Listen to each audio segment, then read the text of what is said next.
A job on the move.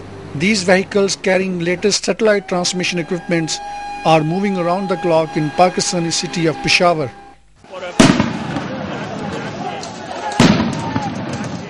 Daringly, they are struggling to report in the real-time terrorist incidents happening almost every second day. 1 2 3 hello 1 2 3 hello.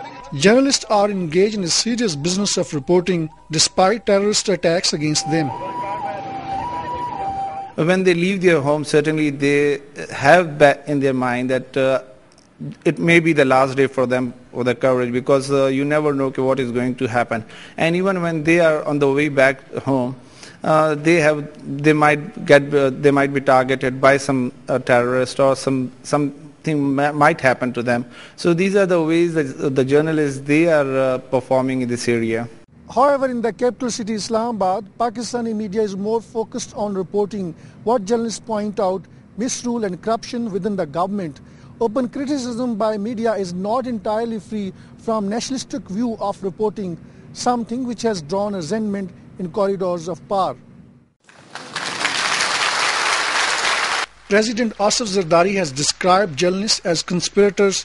He sees many of the media persons assuming the role of political actors engaged in destabilizing his administration in league with undemocratic forces, an obvious reference to intelligence establishment and powerful military which has been at the helm of political affairs for most of the years since independence of Pakistan. The media persons have their long charge sheet against the government. The major destabilizing factor is the government's own incompetence and corruption. There is no other factor involved, because this government is highly unpopular, and for the reasons that it is highly corrupt. There is a perception that we are going through an era where the corruption is unprecedented. We never saw such level of corruption in Pakistan. They are not doing journalism, they are doing politics. They are targeting, and this is our opinion. We are not going to twist anyone's arms, or we are not going to have any discriminatory act against anyone, or there is a lot history of conspiracies in Pakistan, so you can't rule it out. Circumstantially, there will be a conspiracy, there will be weakness, there will be confusion, and then conspiracy or the weakness of the government or weakness of the system or state, that may occur. Balochistan package or NFC award. With nationalistic perspective, the journalists are setting the bar of moral qualification so high that few political leaders can come close to.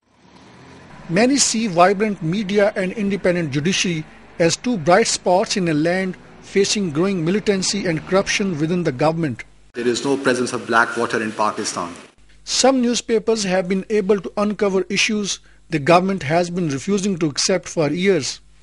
Media reports about alleged underhand dealing of Pakistani officials with the US has hugely dented government's credibility. The present crisis is not the making of any section of media. It is government's own making, because the gap between expectations of the people and the performance of the government is growing every day.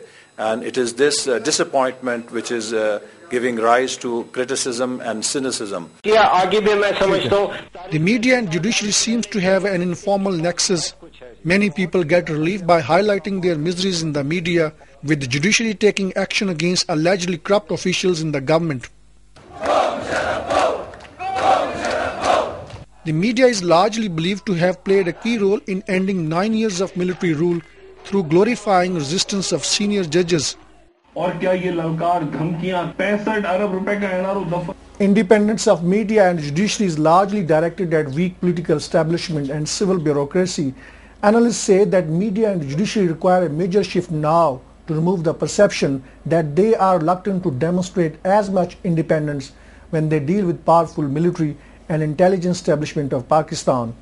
Javed Rana, Press TV, Islamabad.